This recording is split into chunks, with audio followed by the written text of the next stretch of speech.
if you can sell a product to agents, that's a really, really big opportunity. There's obviously like a new market 24/7. They don't sleep. Why should I pay more for an open model if I can use subsidized tokens in these harnesses? Each gigawatt costs about $50 billion. Coding an app is the new starting a podcast. We are three dudes. We just started a podcast. It's incredibly reckless in this world to not learn AI. And everything is code. I recently realized everything is code. Hello everyone, welcome to another episode of the God Mode Pod. This is episode 26 and today we have a guest. We have Mark, currently on sabbatical from Aave, where he spent the last few years as a senior engineer. These days he's heads down shipping products like an AI golf coach, a corporate step racing app, and tools at the intersection of AI and agents. He's the kind of founder who ships fast, tests with fake doors. You gotta explain that one to me. Welcome to the show, Mark. Thank you so much. Thanks guys for having me. Yeah, so I think in product, there's like a term called fake door, and it's something in the application that is not really existing. And so I've been trying to use fake doors a little bit more to understand, do customers actually want this? Do they click on it? So I just put it there. When they click on it, they go in, they can see what it is, and then they might try and reserve a spot, or like I'll put like a beta program. And then so recently I've done a fake door in Step Racers, and I had like 30% people RSVP into this program, which is a paid feature. So instead of just building, you can use some tricks like that to understand, do customers want this or not? Like as a product maker, I also try and survey my users a lot, but you know, when they get a link in an email, I think they just don't want to go and fill out 5 or 6 questions. But if they are clicking on a button in the app already when they're there, you can kind of gauge, is this a feature that we should build or not? So yeah, that's what I've been using the fake doors for. Mark, what does it mean to be on sabbatical from Aave? I think like 4 or 5 months ago, I just saw all the AI technology and all the tooling just really like going vertical.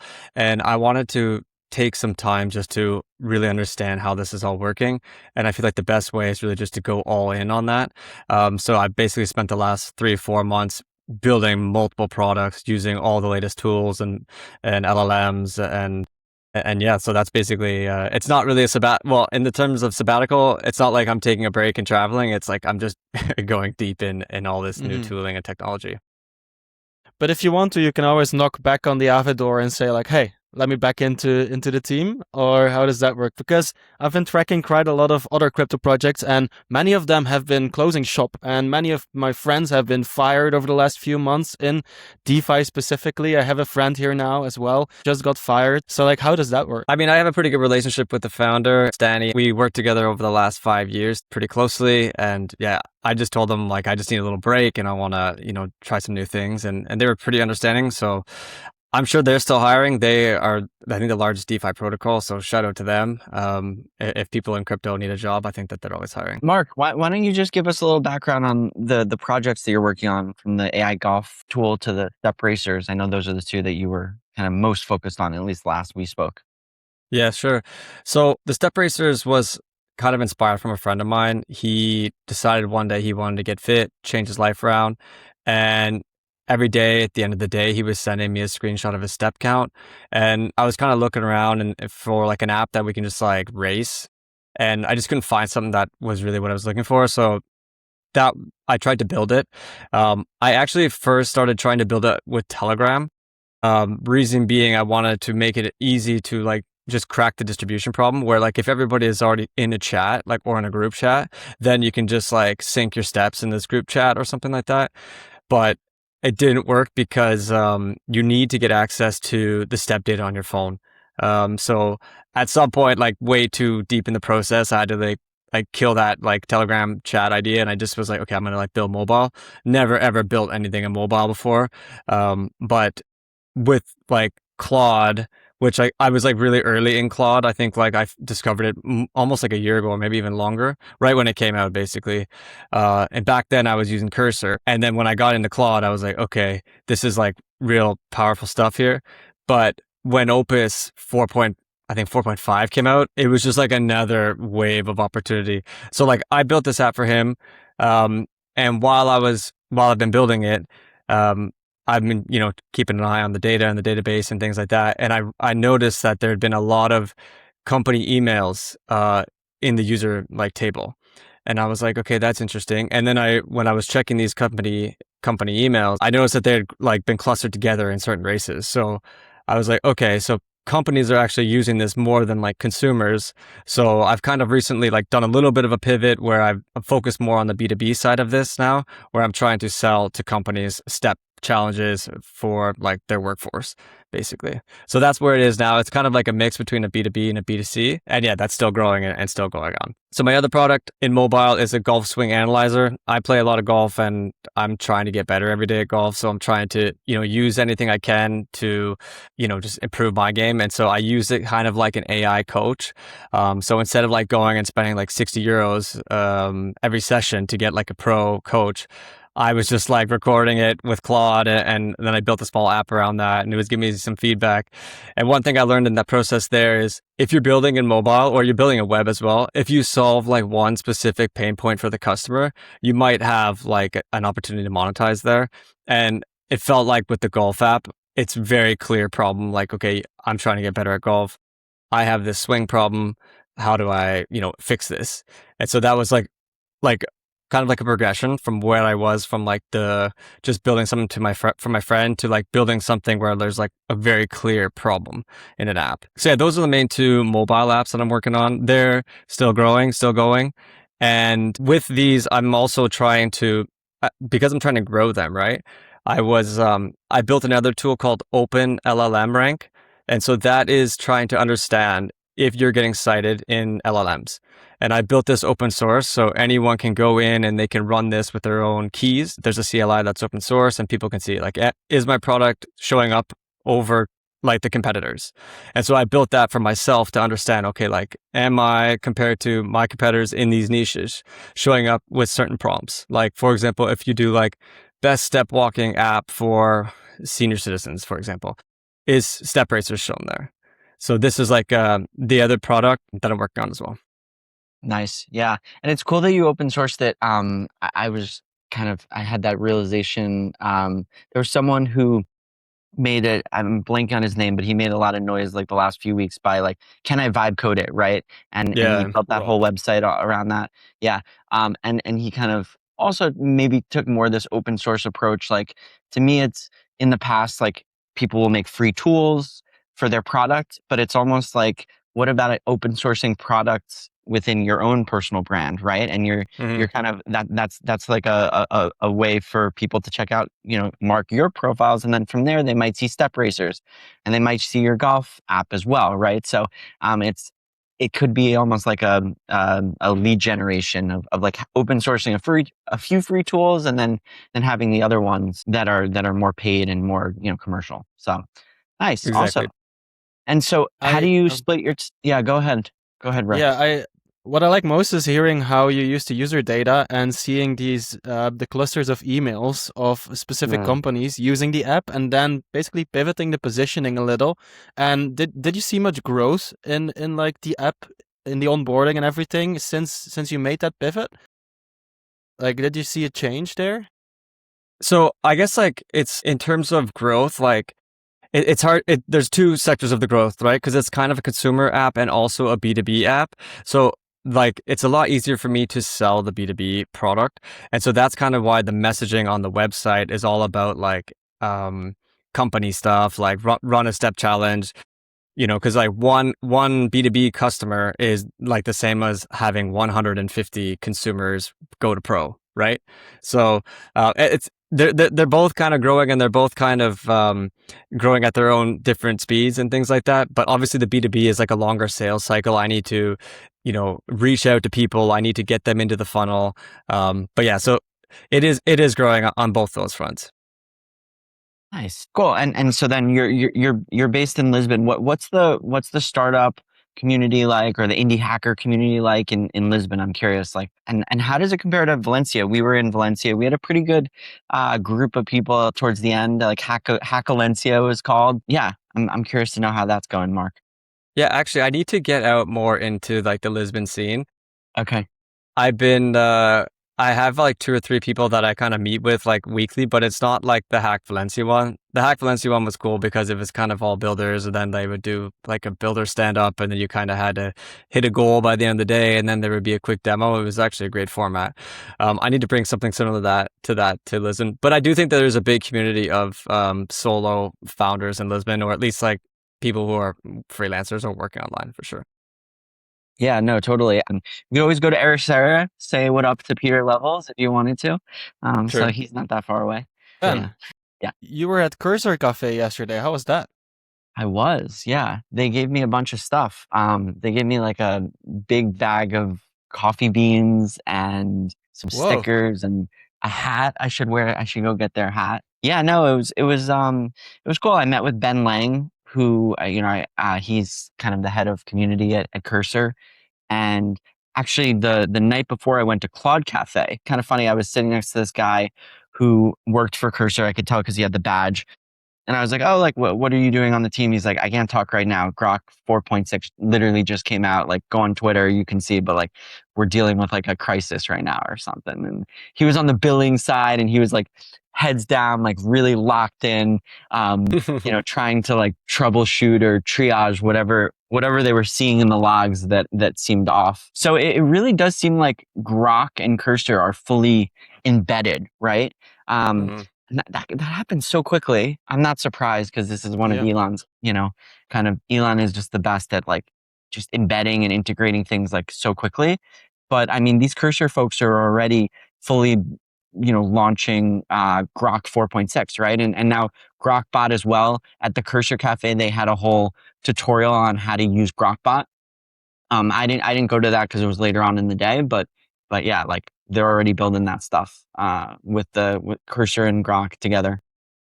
I went to one Cursor meetup here in Lisbon maybe 4 or 5 months ago, and it was actually really great because they did like some presentation about Cursor, and then they just asked people from the audience if they wanted to come up and show what they built with Cursor, and I thought it was like a really cool thing. Just people, building video games, people building all this kind of crazy stuff, and it's really good to see that they're doing these kind of things with the community. Yeah, that's awesome. I know we also have some news, but Mark, why don't you talk about a little bit about your like coding setup, like which I know you said Claude. It sounds like you're pretty Claude pilled. Is that is that where you're at, or are you Codex now too, or like what does your setup look like? Yeah, so my setup, I don't know if you know the gstack from Gary Tan. He's the president of Y Combinator. He has something called gstack, which is kind of about 10 to 12 different specific agents that you use with Claude and Codex. And so one thing I really try and do is I really try and create a really good specification document with the agents before they start to code. So let's say I want to build a new feature. I will tell Claude or Fable to, like draft this product specification. They will like kind of spar back and forth between Claude and Codex. And then when they kind of agree with like the best features, while keeping you in the loop, like asking you questions like as they go, it takes about like 10 to 15 minutes to build this specification doc. But then you can kind of pass it to Claude or Codex, whatever one you want to implement it. It will implement it. And then they will review each other's as well. So I'm kind of like spawning both of them at the same time.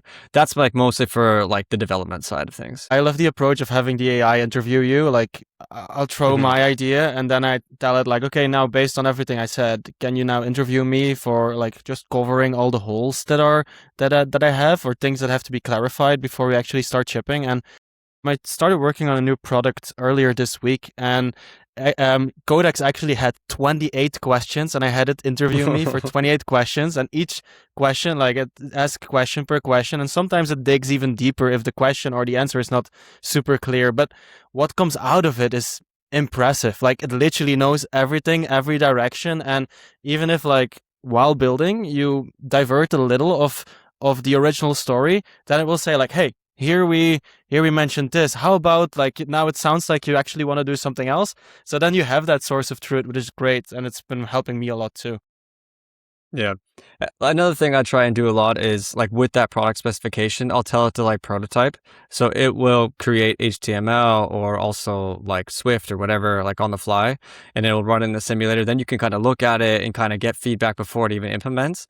A lot of times as well, I will like take it over to Claude Design, say, this is what I got so far. Here's the product specifications. Design this now. And then it will design it, and then you kind of come back to Claude or Codex. So yeah, that's kind of like the most of my stack. And I have also like a lot of MCP integration. So I have everything hooked up. So to like my amplitude data, my render, my databases and things like that. And I just tell it like, hey, using these MCPs, go and check the data here and here and here, and then make sure everything is all tight before I build. What's your hardness of choice? Yeah, so I guess like the hardness is gstack, right? So it is like 12 different agents that you can run. So there's I think about like 12 different skills within the gstack, and you just like run like / design shotgun, where it will create like 4 or 5 different types of prototypes for designs, or you run / engineering review. It'll go in thoroughly and like review everything. So that is the hardness that I'm using, and I use the different models to spawn them. So if I'm understanding, because this is actually, I heard about gstack this week from someone at the Claude Cafe. He was saying, I think he used like the browse skill maybe within gstack, and it was like better than Claude's. I think that's what he was talking about. But if I'm understanding correctly, Mark, you're using the terminal and you're running like this gstack like command, and like, I don't know. Yeah, I guess I didn't realize that was actually a literal harness as opposed to Claude Code, Codex.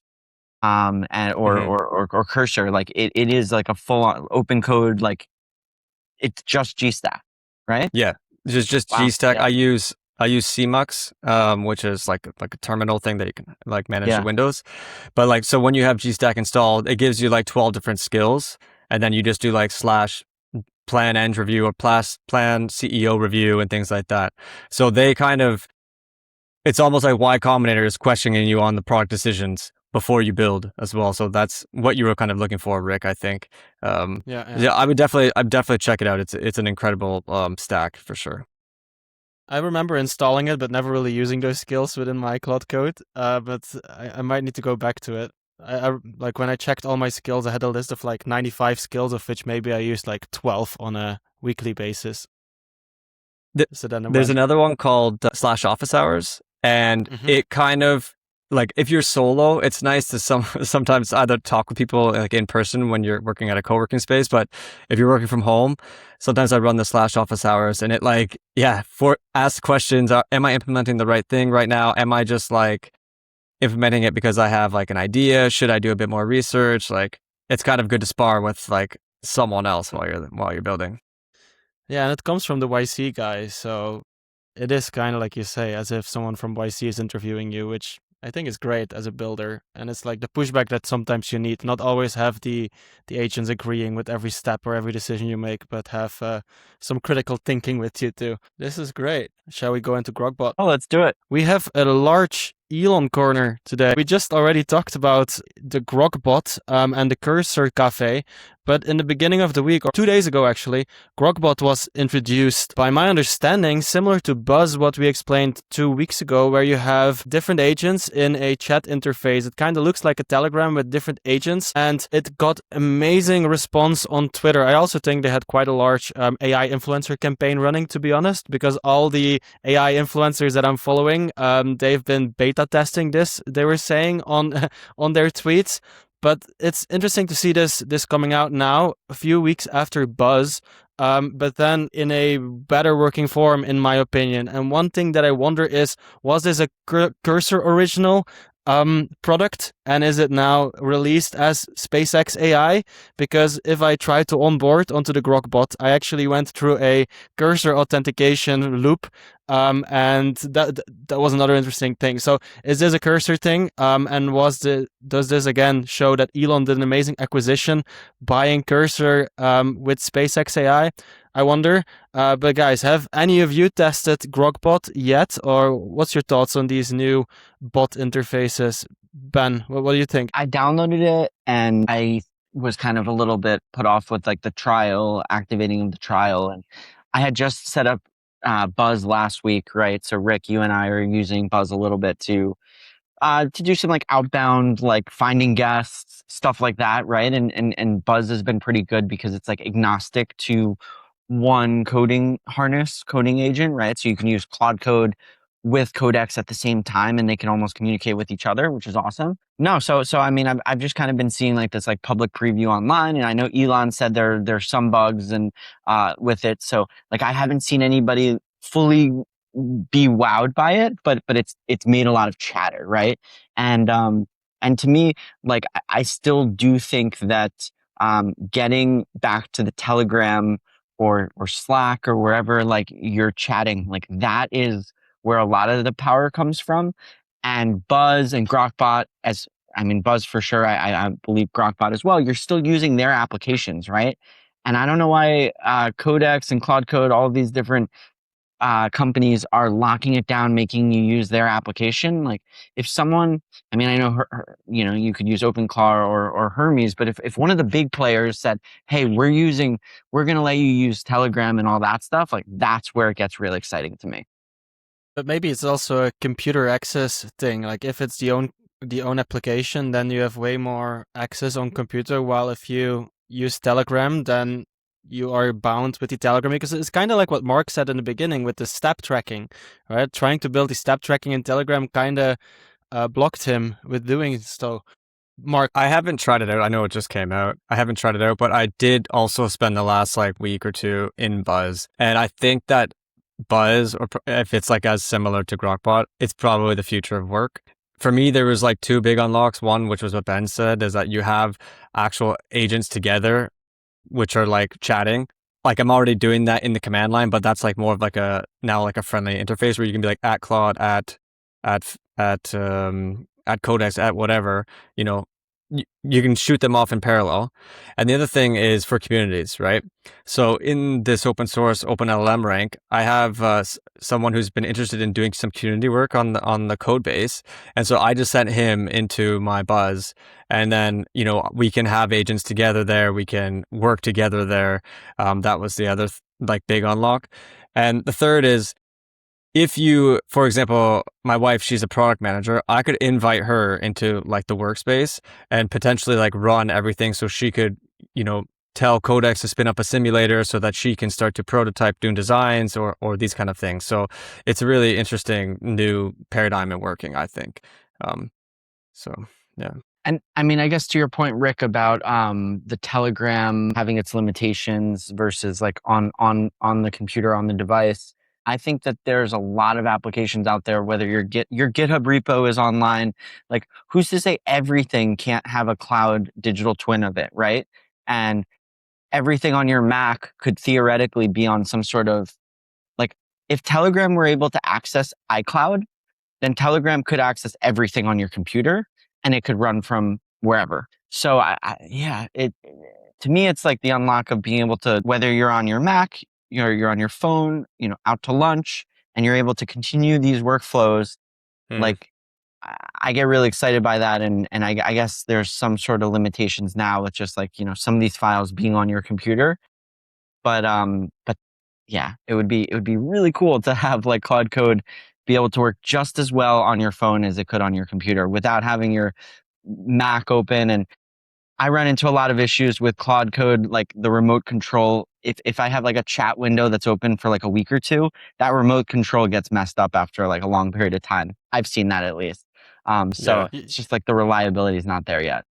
Yeah. I think you're right on that, Ben. Actually, it's just being able to just like transport your work to your phone while you're going, like on the go. And I do see that in Buzz and probably in Grokbot as well, where like it just, the work just continues. You just go, let's say you go to the gym or something, and then you're like sitting there before the gym starts and being like, please update the color on this button or whatever. Right now, it's actually still, you can do this with tmux and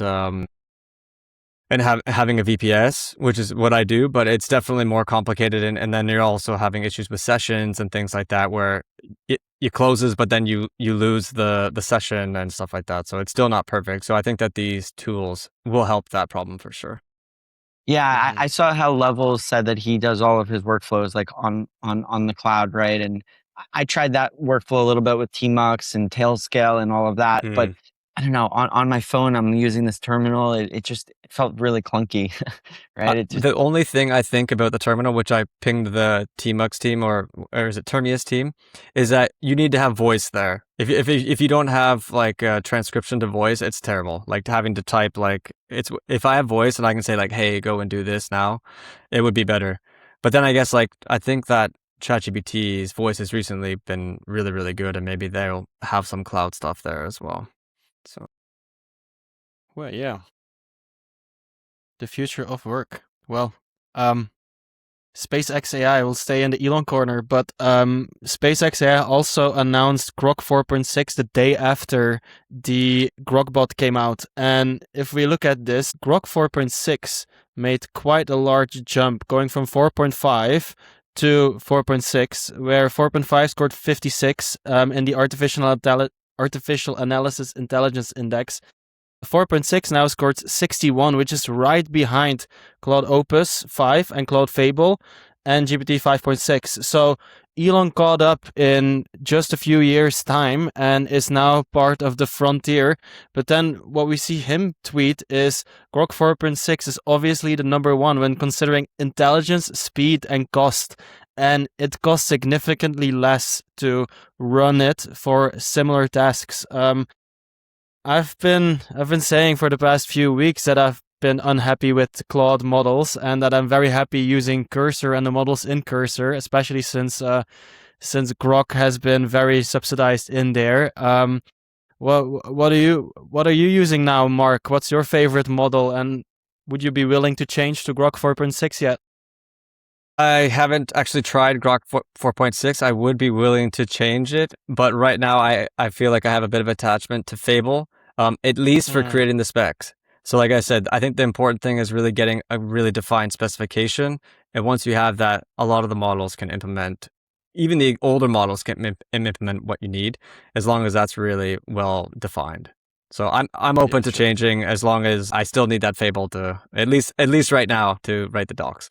What about you, Ben? I'm still pretty much just Claude maxed, Claude pilled at this point. And as I'm looking at this, it's fascinating, like, because I am thinking about, I guess, just going in a different direction, like the cost, right? And on last week's episode of the All In podcast, David Sachs and Brad Gerstner, they were talking a lot about like the spot price. Rik, I don't know if you listened to this week, but the spot price of these data centers, right? And the way that they're kind of boiling it down is like 1 gigawatt, which Elon has brought on 2 gigawatts of power in the last year, let's call it. And each gigawatt cost about $50 billion. So he spent like $100 billion on bringing on 2 gigawatts of power. But the payback period now, like the spot price of selling 1 gigawatt over the course of a year is also $50 billion. So Elon's basically getting his entire 2 gigawatts paid back in 1 year.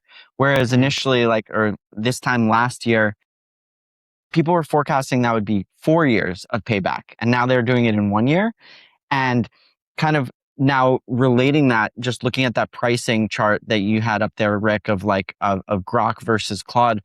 I mean, Elon, it was just an amazing move by him because he's basically able to jack up the prices by 3x of what Grok is, the Grok inference is, because he's selling to Anthropic at such a high spot price, right? So it really does relate to this whole kind of spot price, supply and demand. And what we're seeing on the left-hand side with Grok is like the true bare metal cost of how much is costing for those data centers. So anyway, that's like more of an economic aside that's really fascinating about how Anthropic is basically spending a lot of money to SpaceX AI to be able to serve this inference to us. And that's Elon's competitive advantage for the next year or two, right? Is having more of these data centers, and he's bringing, again, 6 gigawatts more of power in the next year, which is a lot. It would also cost, hundreds of billions of dollars to get that on. Have you guys tried out any of the open models at all? Not to great extents, right? Just through kind of more of like in like a chat interface. The reason being is just because I'm pretty locked into like these harnesses, and I'd be curious to know if gstack is gstack agnostic. Like you could use one of these open source models for gstack as well, Mark. I think you can. I haven't tried it, but I'm pretty sure you can. Yeah. But I think that this industry and this sector for the open source is definitely going to grow, and people are going to want access to cheaper and cheaper tokens for two reasons. One is cost, obviously. And the other thing is like, if you are asking some basic kind of questions to the LLM, they should route them to the cheaper models, right? So I think that there's going to be some interesting businesses being created in that space as well, in the routing for sure. Totally. Yeah, for sure. I think the routing is going to be a very big deal, and we've been seeing this coming up already. Like, where, for example, I think it was Stripe bidding on Open Router. Like, they clearly see value there as well. And I think it was last episode where we discussed where it is this woman researcher, she invested $800 in 4 subscriptions, so 2 times OpenAI and 2 times Claude. And for that $800, she got $50,000 worth of AI API tokens. So then this graph, it showed like for the same amount of tokens that she actually used, you would pay $86,000 for Fable. Then she got $50,000 worth of tokens for $800 of subscription. And then you see like the graph going down of like, I think you had like DeepSeek Flash was about $750. So that was just below what she paid. But I'm in that camp as well. I'm just using these subsidized tokens to the max. I'm having a cursor subscription and it feels like it never runs empty. I'm maxing out my Codex and I'm maxing out my Claude.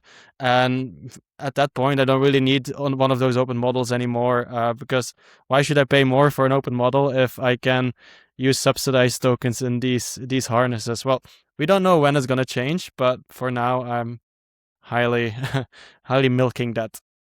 Yeah, everybody wants the frontier intelligence right now, right? So less bugs for you as a developer and product maker as well, right? So, yeah. Easy.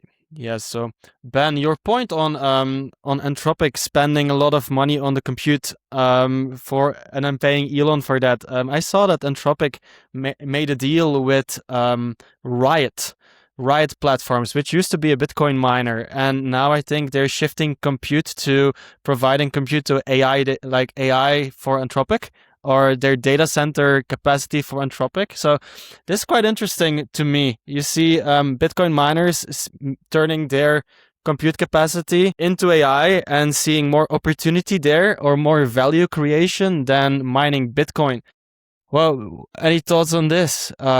Because there's like, again, a mix where like crypto and AI are overlapping. It's not the first use case we see them overlap. Then the shares go up quite a lot as well. It's like you saw Bitcoin, crypto people speculating on the miners the recent cycle, and now AI. So maybe that's a good place to go invest.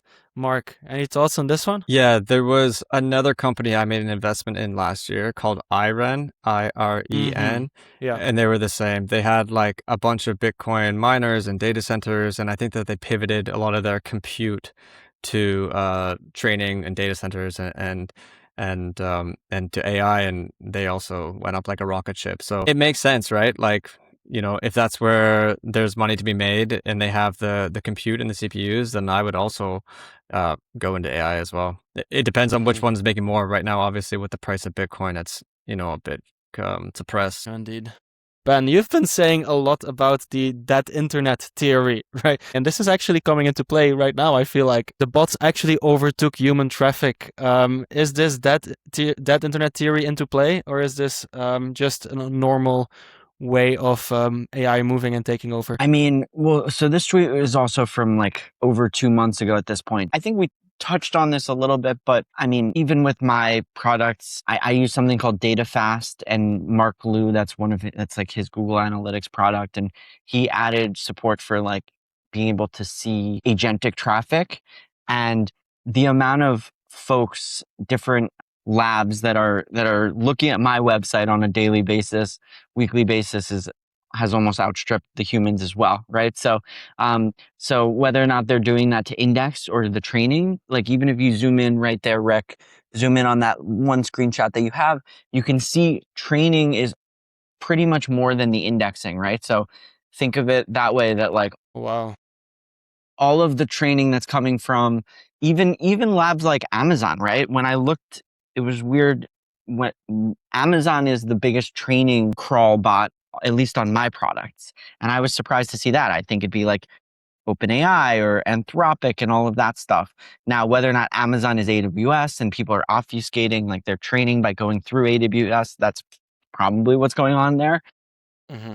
But yeah, I guess like I think this is going to be a cat and mouse game, and it's going to be harder and harder to do. But even Reddit has made like a lot of strides of really trying to keep the bots out, and things that maybe worked a month ago for folks to be able to like, get their bots into Reddit and be able to insert themselves into the agenda, like that doesn't work anymore. So do I think that the internet is dead? No, but I do feel like we're living in a little bit of a dystopian world where when you go on LinkedIn, for instance, right? I bet you guys can tell when posts are very AI oriented, right? There's a lot of periods, a lot of short sentences, a lot of like multiple lines that's going down. And, there's a wave towards removing that. The LinkedIn CEO added a little feature where you can say, this looks like AI slop. And like, or you can even say that it's not AI slop, right? But everyone's like very allergic to this whole movement. And yeah, it's going to get harder and harder to find real humans that you can verifiably prove are actually humans on the internet. Actually, just like on that point on the verification, I think that's where at some point we will see some blockchain crypto product that can prove that you are the actual person, some type of like digital signature there, but we're yet to see one that has actually been successful in the market. Yeah. So. But like, how do you prove that anyone is like an actual human unless you're like, I guess there's the world coin where they're scanning the iris and you can tell at that moment that they're actually looking at that pixel. But beyond that, like, who's to say my digital twin isn't scanning the internet? Maybe there's a reputation associated with it, and if I get caught on the internet with my digital twin and I'm acting nefariously, that's like, I don't know. Like, how do you think, Mark, you can actually verifiably prove through the blockchain that someone is really a human and that their agent is not just working for them out there? You're right. You can't actually. Like, if you have the private key, that's you. But if your agent signed with the PK, then it doesn't matter. So, yeah, it's a tricky one. Yeah. Yeah, but it definitely at least proves that there's a person behind that action, and that it's not just me spawning up 100 different agents that then I can like throw in the trash and keep having new agents that are working for me. Right? There's like some more social proof there. Yeah, the reputation is maybe actually a good idea, I think. Yeah. Mm-hmm. Yeah, reputation is indeed a good one. And like, what was it that Claude or Anthropic now also introduced a watermark when you copy paste text? Maybe every text that's not a watermark soon becomes the human written text, while everything else AI generated is gonna carry a watermark wherever you go. Who knows? Yeah, there's like a product, I don't know what it's called, but it's like make it not sound like AI has written this. I don't know what it's called, but I think it's like really big in the student market. So removes all the dashes there, all the giveaways. Make a little spelling mistake, so it sounds like someone else, so that he wrote it. No capitals, please.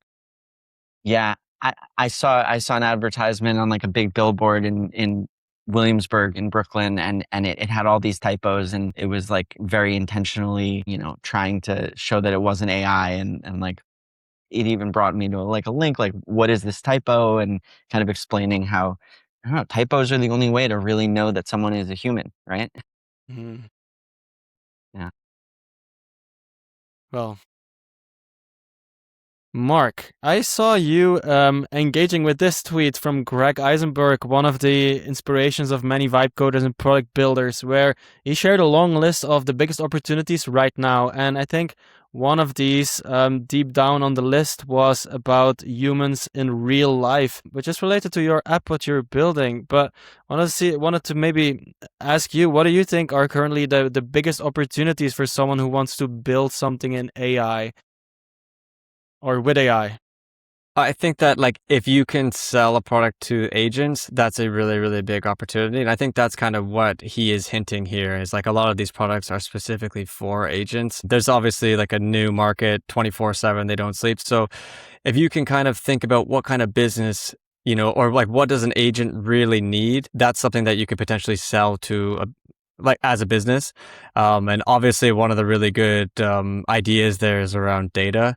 So for example, let's say one thing that could be really, really helpful here is like around localization. So let's say, Ben, you're based in Williamsburg. Maybe you know all the best like sandwich restaurants in Williamsburg. You can sell some type of like Yelp style data product to LLMs that are looking to, suggest restaurants with the best sandwiches. These kind of like, I think are new business ideas that can be created just from this new industry that we're in, basically. Yeah, it's so true. I mean, I think that there's just so much domain expertise that models, no matter how many old books that you try to, grab and scan through like Anthropic's doing and whatnot, like talk to anybody who is in a very domain specific world and they will say that, Claude or ChatGPT can get you a little bit of the way there, but it really can't actually understand the nuances. So I have been also kind of wondering, and you've really like inspired me to like think even deeper of like how can these models, I mean, maybe it's great that they don't have this expertise, but like how can they really have super specific understanding of what the best sandwich spots are, or how to best, write an Instagram reel. I've been spending a lot of time trying to make these Instagram reels, and as much as I'm prompting and working with the agents to say, hey, like look at the competitors, look at how other people are making these posts, like let's really try to learn how to sound like a human. I keep going into these loops of just making mistakes and it's sounding like AI and again and again. And I don't know if that's like better training data or if it's better prompting or there's something like, kind of fundamentally further along that we need to get to beyond just like the next version of these LLM models, but really specific domain understanding and getting those into the models is a fascinating concept that I wonder how you can be rewarded for that too, So I don't know if you know this guy. I think it's Jack's Dining Room or something like that. I don't know. Jack's Dining Room, I think it is. Anyway, he's like an Instagram influencer and he just goes around. The whole hook is like, we're in Paris right now trying the best croissant in X bakery, okay? So he's just traveling the world doing that. And I think that a guy like that can easily go and build like the Yelp for food. And, everybody's going to want that because everybody wants to have like the best restaurants, you know what I mean? Or go to the best places or go to the unique experiences. So I think that, again, the distribution play of like having the authority or like you're the guy who's like got the domain expertise in that industry has a lot of opportunity in the future for this kind of information. I think it was Call Her Daddy. And they raised at a 500 million valuation, and Dave Portnoy had something to do with that as well, with his Barstool media company. And I think 2 years or 3 years ago, he offered one of the co-hosts quite a large pay increase and some other stuff, but the co-host wanted to get out.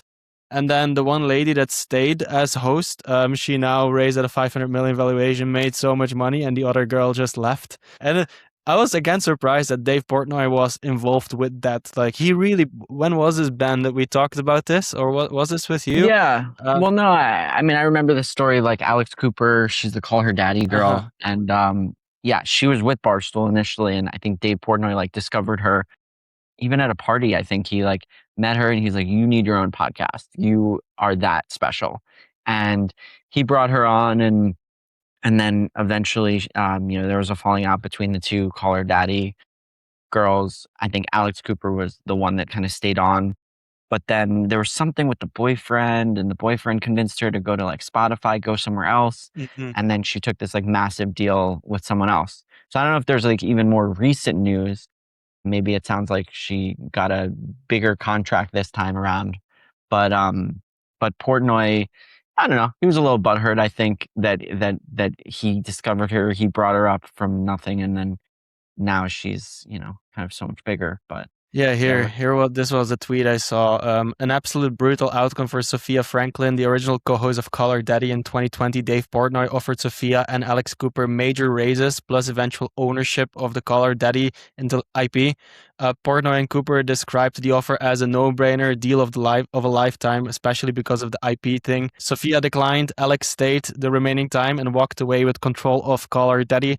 And then since then, Alex has received 60 million exclusive deal with Spotify, 125 million subsequent deal with SiriusXM, an investment valuing her Unwell media company, the next generation of the Caller Daddy ecosystem, at 500 million. Like, I would feel so bad if I walked out of this like just 2 years before. Holy moly. Yeah, we're like starting a podcast. There's never been a better time, right? I think we're on the right track. Let's go. Just like these guys that TBPN, I think, what is it, that sold to OpenAI for 200 million? Yeah. Just got to be a bit more consistent. That's it. Don't forget me in the early days, guys, if it blows up. Episode 26 with Mark. Fair play to the 26. That's good. Let's see what's next. We have $1 billion app idea, Duolingo for poker. And when I saw these screenshots, I was like, I want to play this. Let me play this. Where is this app? And I think, Mark, you had a similar idea? Yeah, I mean, it just like looks amazing. Obviously, Duolingo has really cracked it on like the gamification of like learning, right? So like they just made learning a new language something that you want to come back and play, and it's amazing. But I've been reading this book by Mark Pincus. He's the founder of Zynga, and I know that one of his early projects was in poker. So I tagged him and thought like, hey, what do you think of this?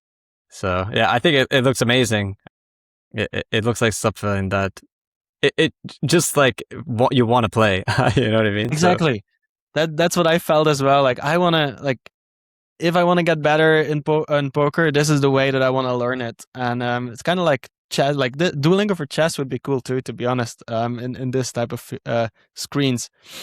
And it's also kind of in line with a fun project that I built on the side. I call it Dirty Lingo. And it's a copy of Duolingo, but then for dirty slang words. And I started with Portuguese. Oh yeah, you're in Portugal, in Lisbon, so you maybe show me all recognize some of the dirty words. So it's like a sample card is like bunda and bunda costosa and bundao. And like you learn some dirty words for a night out, for the body parts and all of that stuff. Yeah, it's like just a copy of Duolingo, but then for dirty words, and we've been having some fun with playing that here. Some Very cool. words are over the top. Yeah, it's. Have you tried that? Is that a web app or is that a mobile app there? This for now is still a web app. I haven't pushed it way further. I'm at the point where I want to have my Portuguese or Brazilian friend to first check, because there's a lot of double words for certain body parts, and I don't want to have it confusing for a user where it says wrong while it's actually right. So it's just a fun side project where everyone's saying, oh yeah, you should make it. Yeah, I'm going to Brazil actually pretty soon, next month, and I think when I go to Brazil, this could be like a fun, like it maybe has some viral potential in there, where like Gringo going to Brazil, I'm using this app to learn the slang, get a TikTok channel going or something like that. Got some ideas on that front. I think yeah, that's something that you can do. So I met a founder just the other day in Lisbon, and they seem like they've kind of been really, really successful so far. And what they're doing is they are building content in parallel to the development. So before even the app is out and built, they already got a content engine going.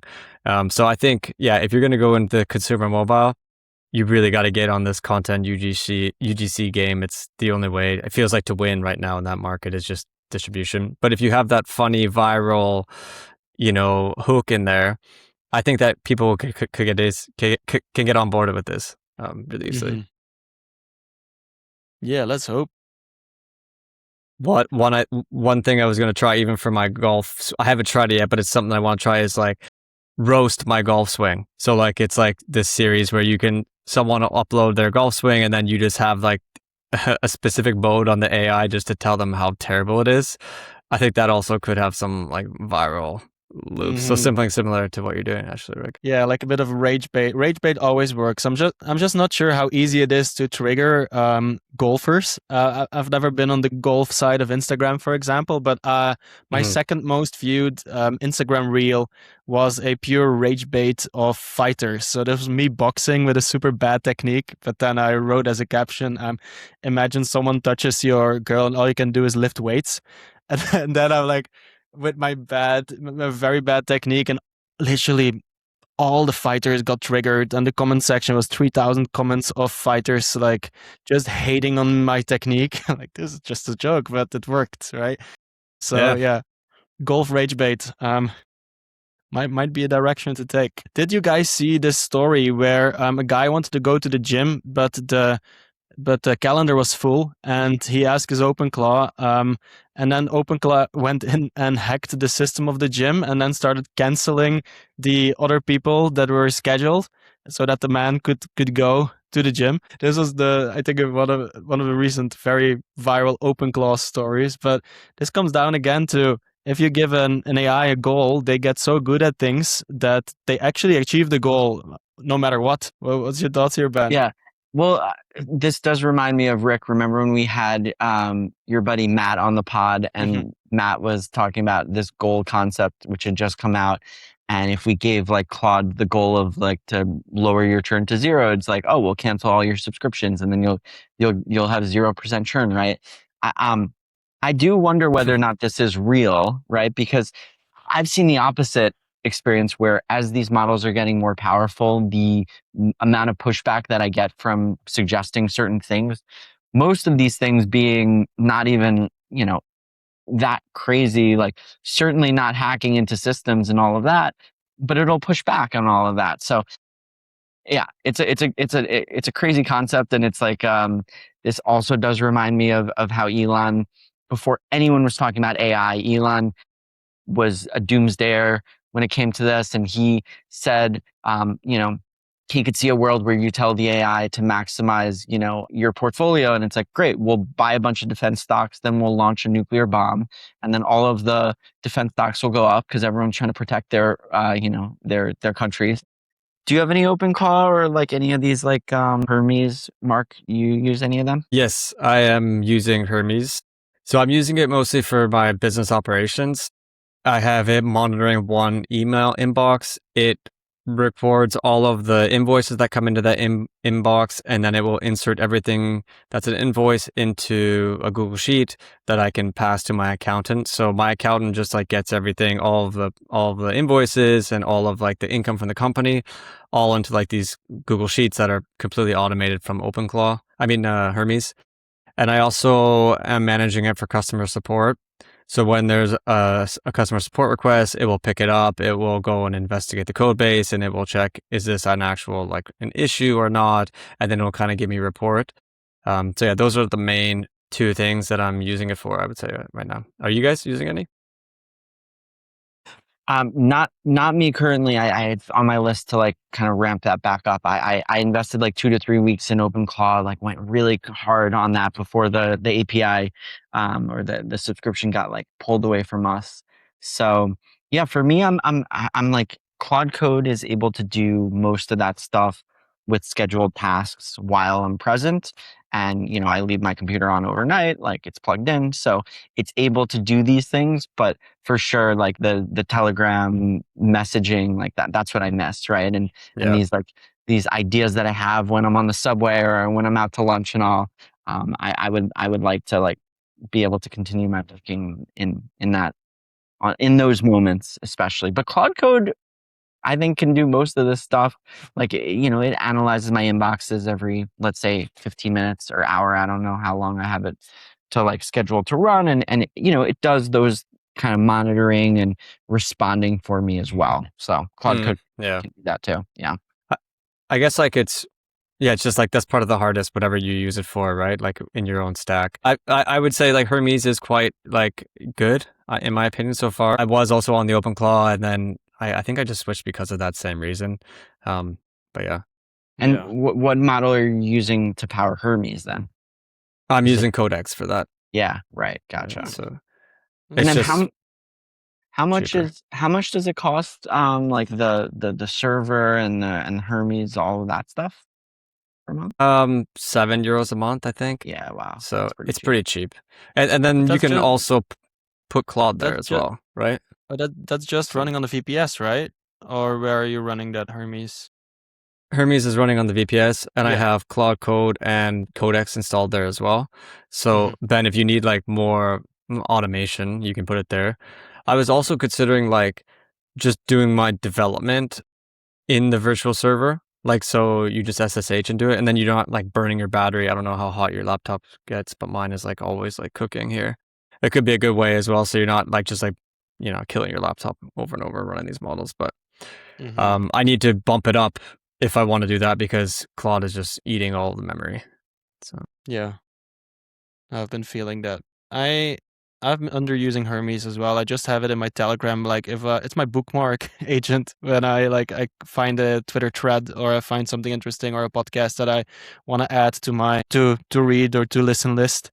I send it there and I have it make a summary of it. And it goes into my brain. The accounting one is a good one because I've been wasting some time on the accounting side the last few days. So I think that's what I might set up my Hermes for as well. And Matt yesterday was actually laughing at me when I said that I don't have Hermes or I don't use my coding or Claude Code or anything on my phone.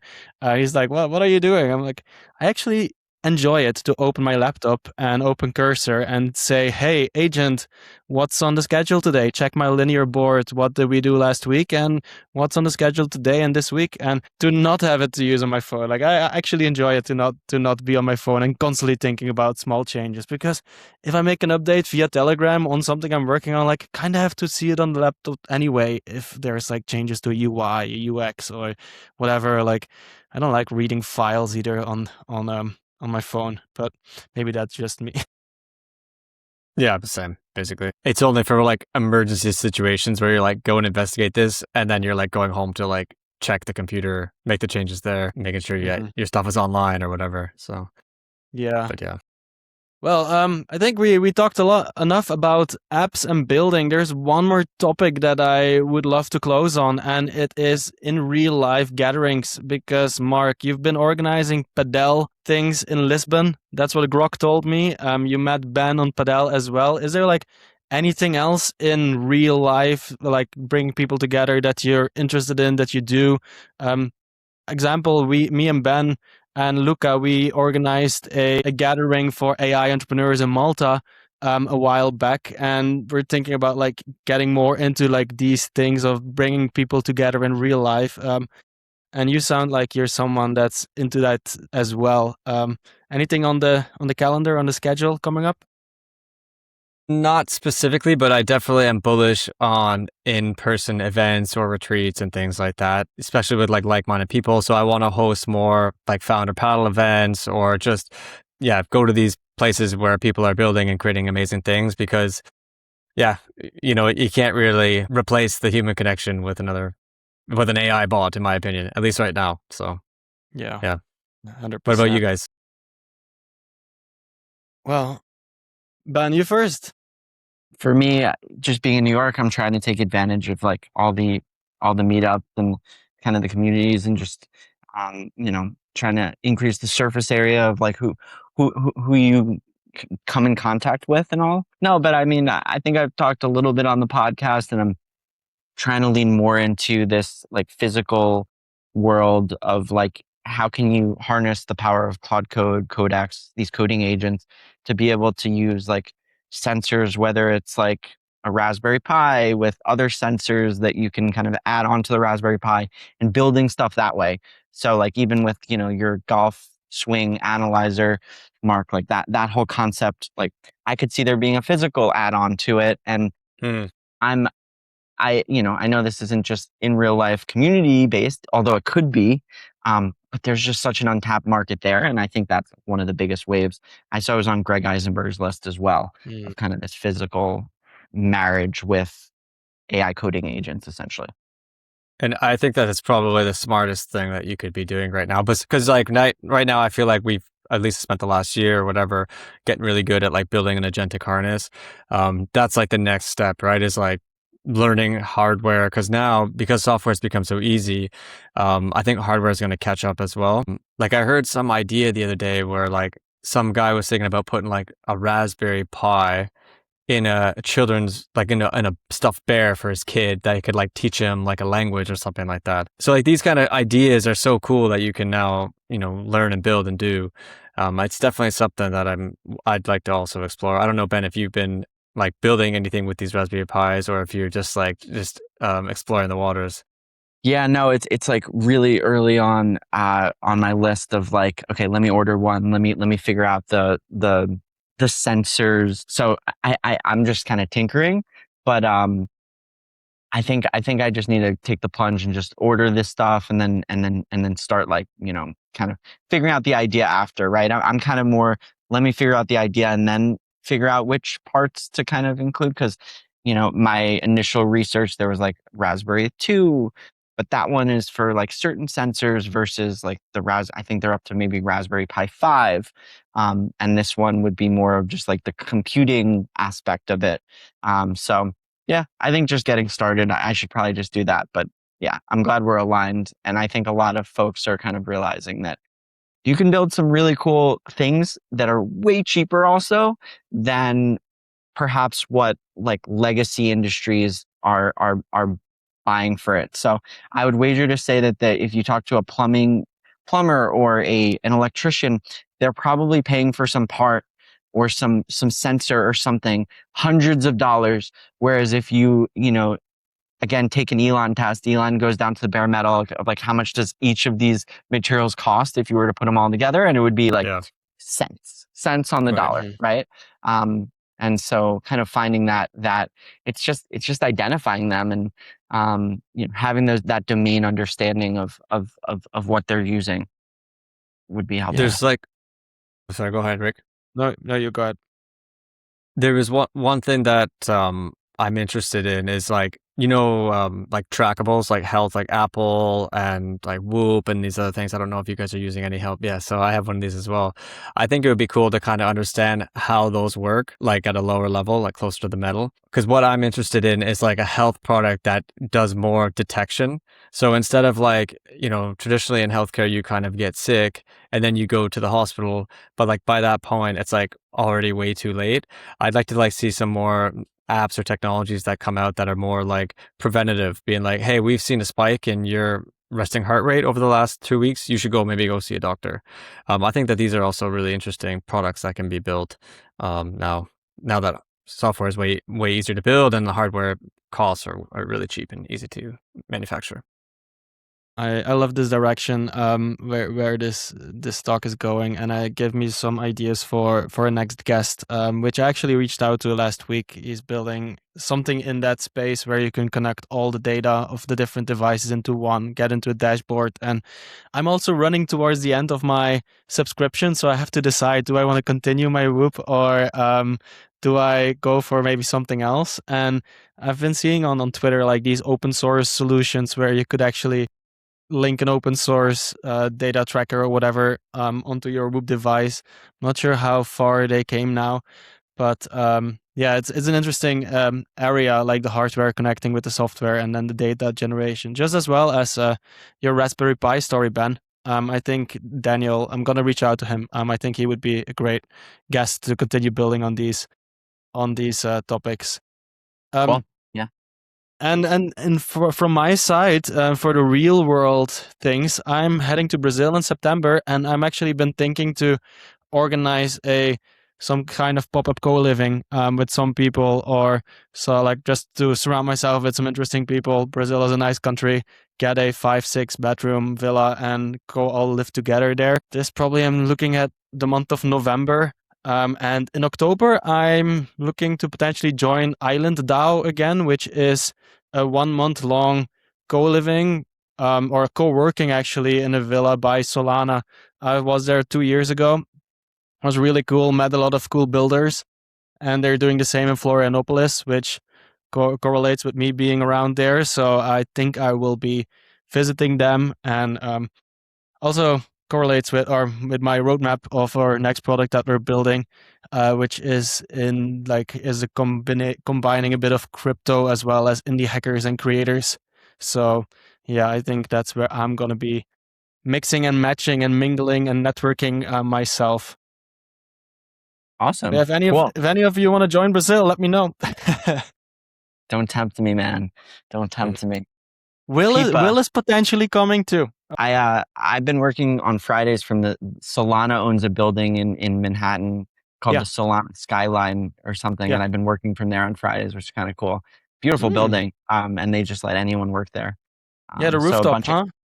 I haven't been up to the rooftop, but all these indie hackers, scrappy indie hackers. There's like 5 or 6 of us in New York, similar to the Hack Valencia. This one's called Hack York, and like one of the they had previously been working from a cafe, and now one of them found out that Solana opens their doors to everyone, so now we're going there instead. But I'm trying to get them to monetize because a lot of them have not so much in revenue, just a lot of ideas. Shall we wrap here? Thanks so much, guys, for having me. I really appreciate it and had a great time chatting with you.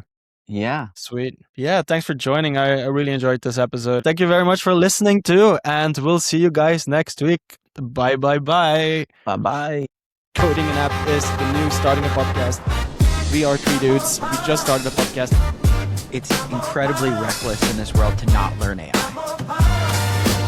Everything is code. I recently realized everything is code. Luca, what are you predicting? Underwater drones run by Grok. Okay. Wow, bombshell. Use an AI to write your prompt, bro. Come on.